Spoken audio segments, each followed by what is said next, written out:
abeeyita bannansiko ba kuno era batulangira buli lukya nti bo munnaye bagenda mu nsiko ne banunula eggwanga lino ne batulwanirira okubagana nga kususse nga mukubaganya ennyo. Ekibuuzo kiri nti ddala mwagenda mu nsiko ne mukuba emmundu oba abaakuba emmundu abatuufu mwabatta ne mubamalawo? I don't understand. Someone onongamba nti yo a major general, you a brigadier general, tuwayingira mu nsiko n'otukose emmundu emyaka 5 kwena ne muva mu nsiko mu 95 ne mutuula ne mugamba kakati tununudde eggwanga lino katwagala kulembera eggwanga lino ne bannayuganda bonna era tuleese ekiyitibwa demokrasiya mukyo okugezaako promotinga demokrasiya ono n'omubakanya mu ggwanga lyonna katutule wansi tukole ssemateeka mu 95 ne mubaga ssemateeka nga ssemateeka oyo muli ready okumugoberera n'okumukuuma naye olwaleero ssemateeka oyo gwe mwakerako nnyini ne mubaga ate mumuyisaamu amaaso mumuyisaamu olugaayo kyokka ne bannayuganda abalina okuyimirirawo bakume ssemateeka oyo bwe bagezaako okukikola mubalaga nti kyemukola tekiriiyo era kimenya amateeka temukigeza nako temukyetantala. Kakati General Narweyiso nze munnange nakwewuunyiza nnyo okuba nti kakati naawe ba propagandist oba ba bloggers be bakutegeerera era ba blogger balina okusooka okuvaayo ne bajja ne babako kye boogedde naawe n'olyoka otula ku mpewo za TV n'ojja n'okyogerako. Kakati oŋŋamba otya nti blogger nga Saddam Senoga simanyi yeyita Godfather oyo omukongozi simanyi no Calvin Bilinyanya simanyi Mayanja simanyi Fulufiga Jennifer Fulufiga waliwo kino ekirina omutwe nga gwange Kibukenya Media bitudde bizze ku drill oba parade eya scouting eya patriotism ngolwayo ne wokibuuza ti patriotism kitegeeza ki era patriotism akolebwa baani era patriotism alina ku exercising wa nawa era n'okibuuza nti NUP nga an organization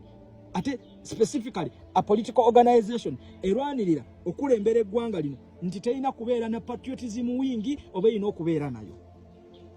Kakati Jeno Omulamba yagenda mu nsiko n'okuba emmundu n'otuula mu mpewo za TV naye ng'otambulira mu script z'ababloga abatamanyi abakozesa obutamanya naye nga naawe eyakuba ku mmundu ng'okimanyi bulungi nnyo nti militia group efaanana etya. Can a militia group be organized in an open space, in an open press, moreover on a camera? Ekyo wali okirabyewa nga ddala olwano yagala kujjako eno gavumenti. Kakati mukimanyi bulungi nnyo mwateeka organization, political organizations ez'enjawulo zeetabenga mu byobufuzi ebyawamu n'ekibiina kyammwe n'akabinja kammwe akabayekera ka NRA ekoyinza okuyita NRM. Okiwuliza bulungi era ekibiina ekyo nga kifuna ne ssente eziddukanya eziva mu gavumenti kifuna ssente ziri constitution bannayuganda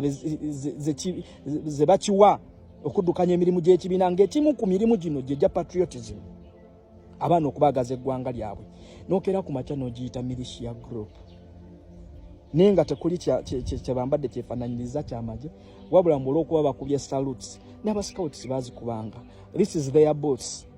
kubanga ono akulembera ekibiina kyabwe ekya National Unity Platform mubawangaalira azze balina okumusalutinga naye kati Jeno Omulamba okutuula awo n'ogamba nti lino gye lyakyagulanyi Jeno Narweyiso nga mukubaganye mangu nga mutidde mangu kiki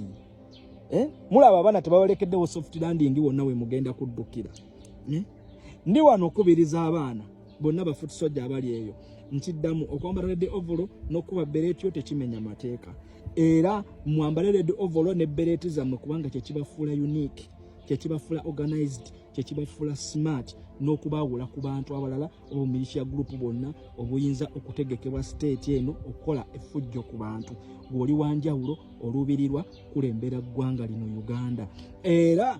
ne statement ya His Excellency Kyagulanyi Ssentamu Robert gye beekwasa ey'okuyita abaana abo amagye era gavumenti eno we beekyuse abo abaana babagenda twalibwa batendekebwe bateekebwe mu ggye ly'eggwanga erya UPDF.